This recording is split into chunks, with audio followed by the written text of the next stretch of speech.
খায় কি এখানে যদি কেউ অসুবিধা হয় সবাই খায়। আর এদের এই যে পোশাক টোশাক দিয়েছিস? আমাদের দিয়েছে পরমান্ন দিয়েছে। আচ্ছা এই সিনি দিয়েছিস? ওই পায়েস দিয়েছিল, পায়েস দিয়েছিস? আচ্ছা পায়েস খেয়েছিস? আচ্ছা তা যদি আমাকে এই মুখ দিয়ে অবিরাম যার কথা বলবো এই মুখ দিয়ে যে কথাটা বেরোবে সেটা যেন কৃষ্ণ কথা বেরোবে। তাহলে আমার আর কোনো পুজোর দরকার লাগলো না। আমি ঠাকুর ঘরে গিয়ে সময় নষ্ট করবো কেন? ঠাকুর ঘরে গিয়ে আমি সময় নষ্ট করবো কেন? আমার কত ভক্ত আসবে, তাদের কৃষ্ণ কথা বললে ওরা পরিত্রাণ পাবে। আমি ঠাকুর ঘরে সময় নষ্ট করবো কেন? সেটা আমরা কোনোদিন ঠাকুর ঘরে যাইনি। আর ঠাকুরের ফুল কোনোদিন পুজো দেয়নি। কেন? আমি তো ফুলকে চিনি না কোন ফুলটা। একটা গাছে কত রকম ফুল হয়। কোনটে শ্মশানে যাবার ফুল, কোনটে হচ্ছে ওই জন্মদিনের ফুল, কোনটে বিয়ের ফুল, কোনটে আমার গিরিধারী চরণে যাবো ফুল। আমি তো চিনতে পারবো না। আমি সব ফুলগুলো মরার ফুলও তোমায় দিয়ে দিচ্ছি, যত জাতের ফুল তোমায় দিচ্ছি। তাহলে আমার বিয়ে লাভটা কী হলো? আমি তো ফুল চিনি না, তাহলে আমার ফুল দেওয়ার কোনো প্রয়োজন নেই। কি বুঝতে পারছো?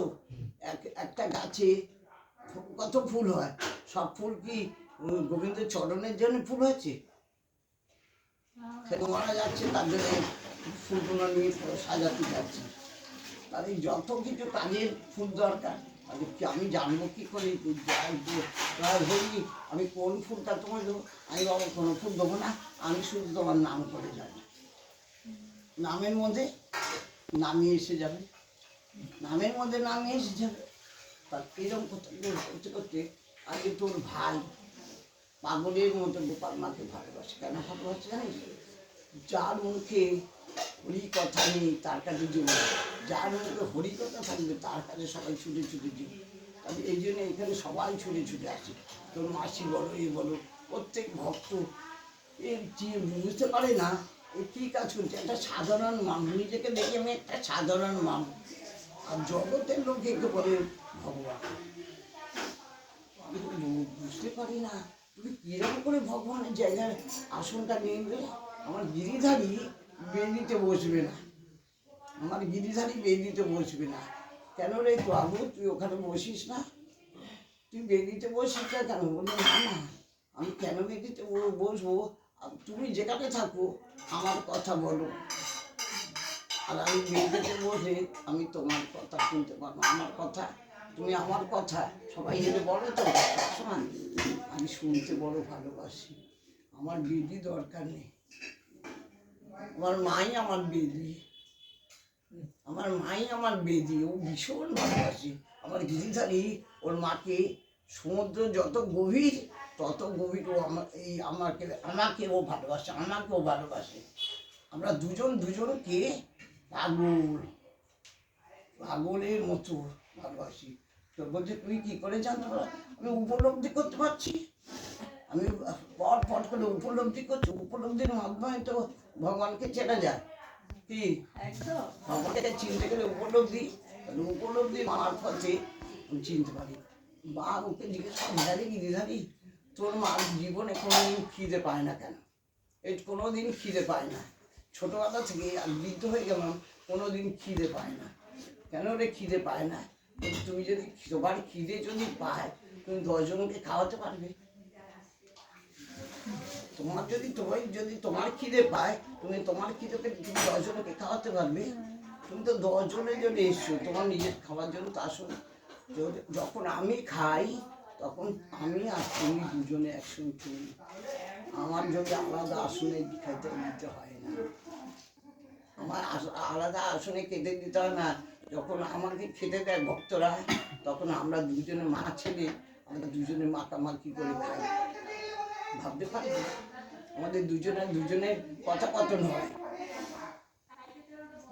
তবেই তো মানুষের জন্ম কি দিয়েছে কিনা? মান আর হুঁশ দিয়েছি। আমাদের মান আছে, হুঁশটাই নেই। হুঁশটাই মানে তো চেতনে নেই তো তাদের ভগবানকে চিনবে কি করে? বলছে তুমি যত কথা আমার সঙ্গে বলো, আমাকে পুজো কি দিয়ে দেবে? পুজো দেওয়ার থেকে আমার সাথে কথা বলো, কথা বলতে বলতে আমরা দুজনে, ও আমার বুঝছে আর আমারটা ও বুঝছে, আমরা দুজনে একটা আত্মা হতে। বোকার মা বলে তুই যদি পৃথিবীতে এলাম, তোর সঙ্গে যদি আমরা একটা আত্মায় না থাকলাম তাহলে থেকে লাভটা কী হলো?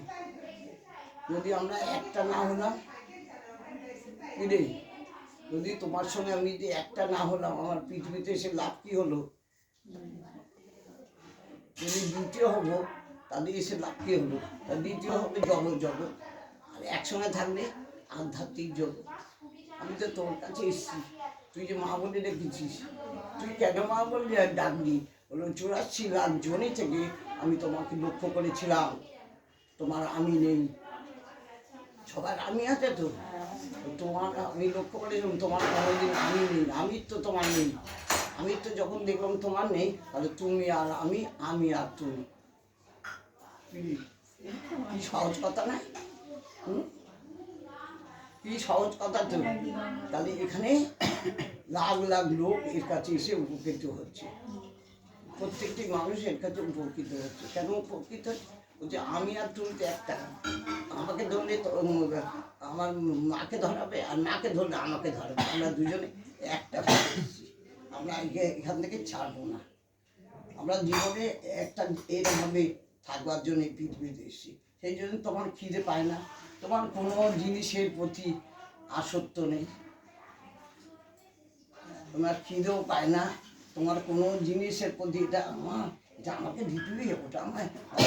এ বলছে ছেঁড়া কাপড় পরে থাকবো, তো সবাই কী বলবে? গোপাল মা বলবে তো, আমার কেউ লক্ষ্য করবে ছেঁড়া কাপড়? কি রে, কেউ লক্ষ্য করবে ছেঁড়া কাপড়? সবাই এসে দেখবে তো গোপাল মা আমার আছে। গোপাল মা তো সেই ছেঁড়া কাপড় পরলেও গোপাল মা, আর নতুন কাপড় পরলে আমার নতুন কাপড় আজ পর্যন্ত কোনো দিন, দামি কাপড় তো কোনোদিনই ভালো লাগে না। ওই দামি কাপড়, দামি জিনিস আমার তো দামি। ও আমি যখন দামিটা পেয়ে গেছি, আর কাপড় চোপড় দামি দিয়ে আমার কী হবে? একটা দিবি যদি, তুই সবাই ভক্তরা বলছি যদি দাও একটা ছাপা কাপড় দিও, দুদিন পরবো, তো দুদিন বাদে কালকে দিয়ে দেবো। নতুন কাপড় দিয়ে কী হবে? না, দামি কাপড় দিয়ে, ওই দামি কাপড়টা যদি আমি ভক্তদের খাওয়াতে পারি, ওই দামি জিনিসটাকে আমি যদি ভক্তকে ওই পয়সা খাওয়াতে পারি, তাহলে তারা কত উপকৃত হবে। তখন ভগবানের প্রসাদ খেতে, আগে তোর বাবা ভগবান প্রসাদ খেত, যাই না ভগবান প্রসাদ খেত, তোদের বলবেন কেন তোরা তো আসিস না, ওর মাসি কষ্ট না। মাসি বলি ওরাও খেলো, এরাও খেলো, কষ্ট পাবে। হ্যাঁ, ওই জন্য আবার আজ তখন বলবি, আর আসা যাওয়া করবি। হ্যাঁ, আসার ইচ্ছে হচ্ছে, এরপরে আসার ইচ্ছে হচ্ছে। অনেকটা দূরত্ব, এটাই সমস্যা। আচ্ছা, আচ্ছা, আচ্ছা।